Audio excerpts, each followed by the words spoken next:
And thank you so much for joining me for Saturday Night Crafting. I cannot wait to get creative with you tonight. I've got some really fun techniques based on using embossing folders again.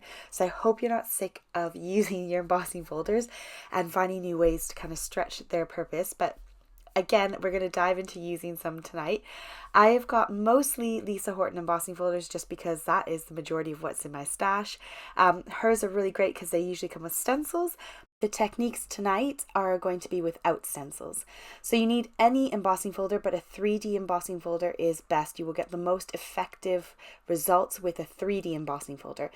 And we are going to use, for both techniques tonight, we're going to use the wrong side of the embossing folder. So I'm going to use the bumpy side. The bumpy side is what normally pushes your cardstock through and then gives you that raised amazing image. We are going to use that raised image and we are going to imprint into that side. Now this is something you may have done before and seen the technique for, but we're going to add more to it, so don't skip over too fast. So we're taking the bumpy side of the embossing folder and using a pigment ink. I find a pigment ink works really, really well. I haven't done too much with a dye ink. I just find it doesn't stick as well. So I'm using a pigment ink. This one is the Hero Arts Unicorn White. And I'm going to go ahead and ink up that raised side, which will then impress that into the cardstock. Now, I like to do this 2 to maybe 3 times just to get a really good version of color. I am gently rubbing over the folder and then dabbing. Don't push down. Every pigment ink pad that I've ever seen has always been a very spongy like ink pad, so the minute you push too hard, you're then going to cover that very background layer of the embossing folder, and that bit we want to stay clear and free of ink. This inspiration came from Jennifer McGuire on YouTube, and she did this technique, but she used a silver ink and pressed the silver ink into the cardstock. Now the amazing thing about this technique is you're kind of getting multiple layers of color.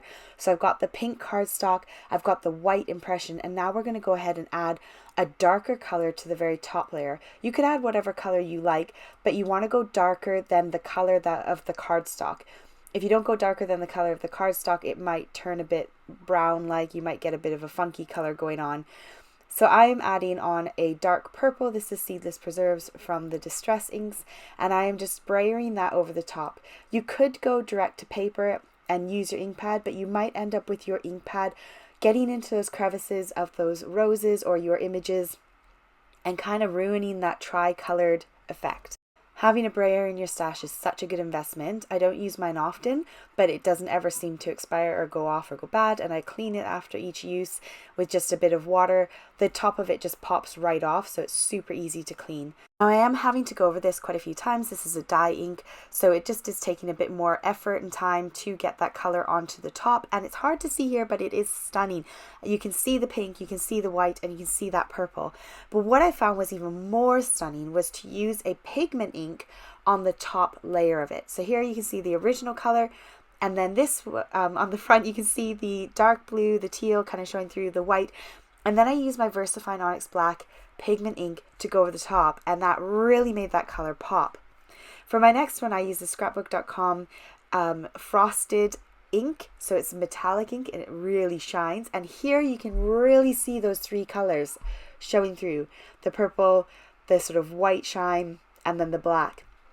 So I really recommend doing this technique where you use a pigment ink on the top, because that pigment ink really saturates really quite quickly and well, and it's really quite a sticky, nice thick ink. You do need to leave it to dry for a couple minutes. Now I thought it'd be really important to share with you another version of making this card if you don't have colored cardstock or you don't have the color that you like or want. Now I remembered I have this mat in my stash, and it's really great because it holds your cardstock in place. It's just a silicone mat, that's all you need. This one I got for really cheap on offer at scrapbook.com, and it works really well. So I can go direct to card with my ink pad, and it doesn't shift all over the place and kind of slidey about on me, and it's really nice. So I don't have to use much in the way of holding it down with my fingers. So I wanted a nice light purple with the idea of doing like a dark purple over the top of it again. And so for this one, I took my light purple ink pad and colored that paper. Then I'm going to do the exact same thing I did before, where I'm going to find the raised side of the embossing folder. I'm going to grab my pigment ink, which is the metallic frost and I'm going to gently cover those raised areas. Now this is a really, really good pigment ink. I have played with a lot of them and I find a lot rub off. This one dries quick and seems to stick really well, so I can recommend the scrapbookdotcom metallic ink pads. They do have a few different colors, but I love this frost one because it's basically a shiny white, which I love. I love a pearlescent subtle color, and it will go with every single color in my stash. So I ran this one through a couple times. So I did it once and then I'm adding on the ink again a second time. And I think I might have done this one a third time just to really get that white stuck on there. I also need to find my re-inker because it was really dried and I was having a hard time getting it out of the ink pad. Now this is where I changed from the last time. The last time I used the Distress ink. This time I am using the VersaFine Clair ink, and this ink is a pigment ink. So you will see how quick and easy that color just saturates and goes down onto that card. It looks amazing. I did about 2 or 3 rounds instead of about 10 of going over that brayer, and it looks so good, and it's so dark, and you can really see that light purple and that white shimmer shining through. So a fantastic way to just take plain cardstock and make it as colorful as you want as well. Again, you don't have to have pigment ink pads, but I did find that just worked so much quicker and easier. Now, if you enjoyed this, please don't forget to like, share, subscribe, comment down below. All those things keep this channel going, and it keeps me bringing you free content because YouTube pays me rather than you. With that being said, I also do have affiliate links for some of these products down in the description box below. They cost you absolutely nothing, but if you use those to purchase any products that I share with you, they do give me a small commission, which then adds fuel to the fire and helps me to keep going even more with this channel. So do please use those links if you feel like you would like to get one of these products, as it will give me, potentially it will give me a small little commission. With version 2, we are also going to be adding color, but we're going to do it in a slightly different way, and we're going to get a kind of a multicolored layered look again. So I'm going to start by putting my cardstock into my embossing folder, running it through my Big Shot just as I would any other time I'm using the embossing folder. And again, we're going to take this piece of card and we are going to flip it over, and we are going to use the back. So that's the front, the raised area. We're going to use the debossed back side of that card. Now we are going to manually add some color in. You can have all sorts of fun with this version because you can add as much or as little color as you like. You could do some shading, you could keep it all one color. The world is your oyster with this version. It's really quite fun. Now I've got these brushes. These are from AliExpress. They are just makeup brushes. They are from the makeup section there. If I can find the link for them, I'll put them down below for you. But they are just skinny little brushes that have a flat head, and they are perfect for getting in these little crevices of the embossing folder. So these are the colors I'm going to use to do my sunflowers. I wanted to keep it like bright and colorful and fun. And I'm using Distress Oxides because I wanted to do a bit of ink blending, and I find oxides much easier to work with rather than the regular Distress inks. I find that they kind of blend a lot easier and they give you a bit more wiggle room to do that blending as well. So I'm applying on some of my color. It doesn't even matter which way you go. It doesn't matter if you do your orange first, then your yellow, or yellow first, then your orange. I didn't find it made any difference. And I started out with these little blending brushes and getting in all the crevices. I was trying originally to be neat and tidy and not go over the edges too much, but then very quickly I realized it doesn't actually even matter, because we are going to do the same thing we did in the beginning with the first technique, and we are going to cover that whole raised area.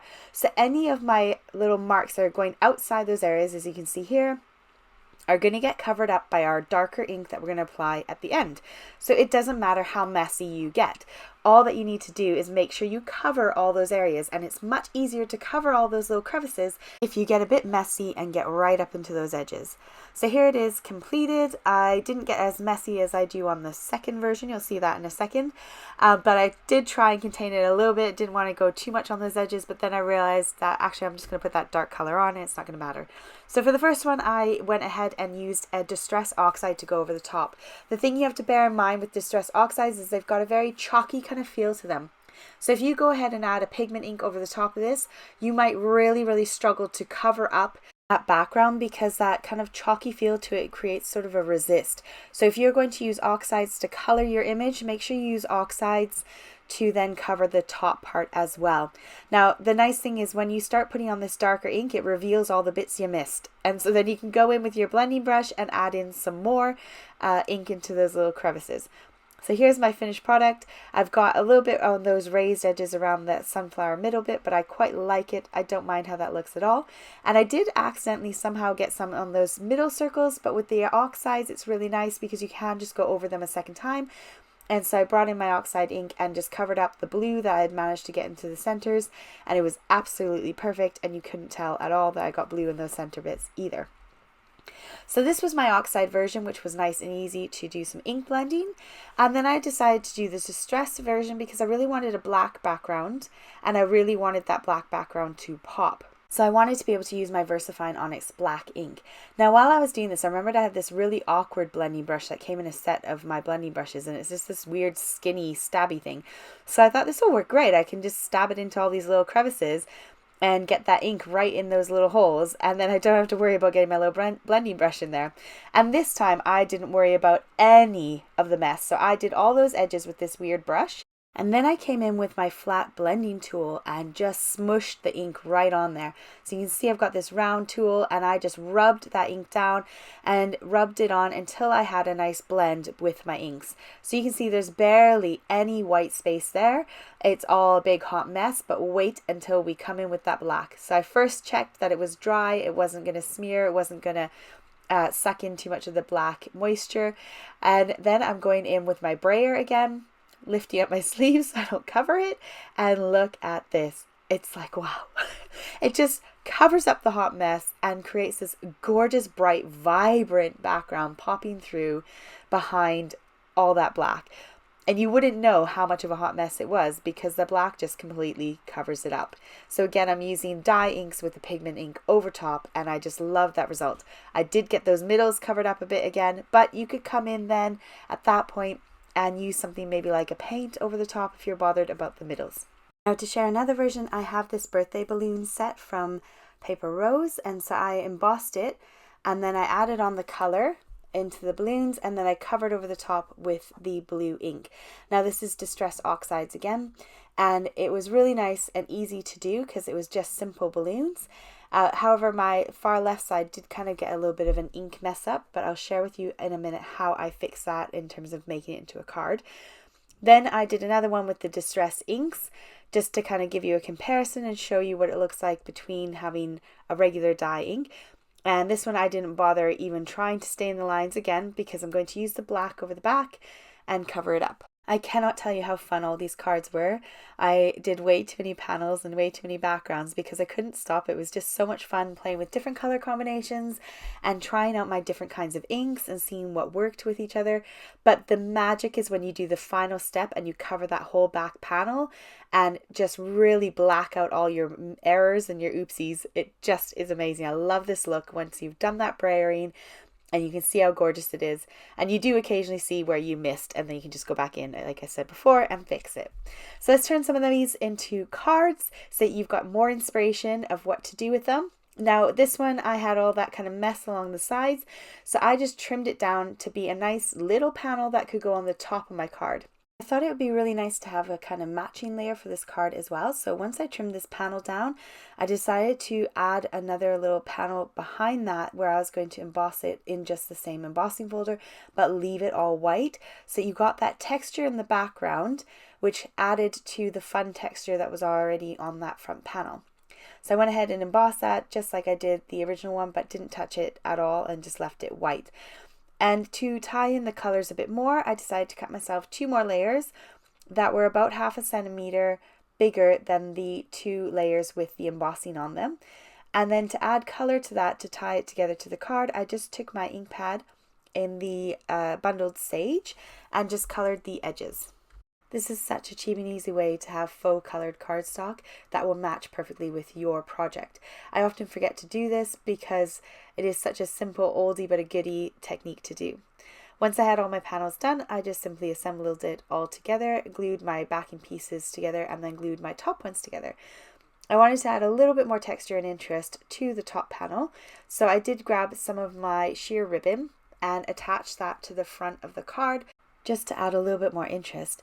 And the nice thing is, because it is sheer, it's then therefore see-through, and it doesn't take away from all that hard work you put into that front panel, and it doesn't cover up the colors fully. So I attached that ribbon with some really strong double-sided sticky tape, trimmed off the excess, and then popped some foam tape onto the back of it, just so it popped up off the bottom panel a little bit more, so you could really see the embossing on that white panel. It's a nice way to take a panel that you had some damage on and use it, but still have a big piece of it kind of showing on your card. I grabbed a stamp set and die set from scrapbookdotcom. This is a great little birthday set if you want some birthday sentiments. They all come with dies. The whole entire set has dies.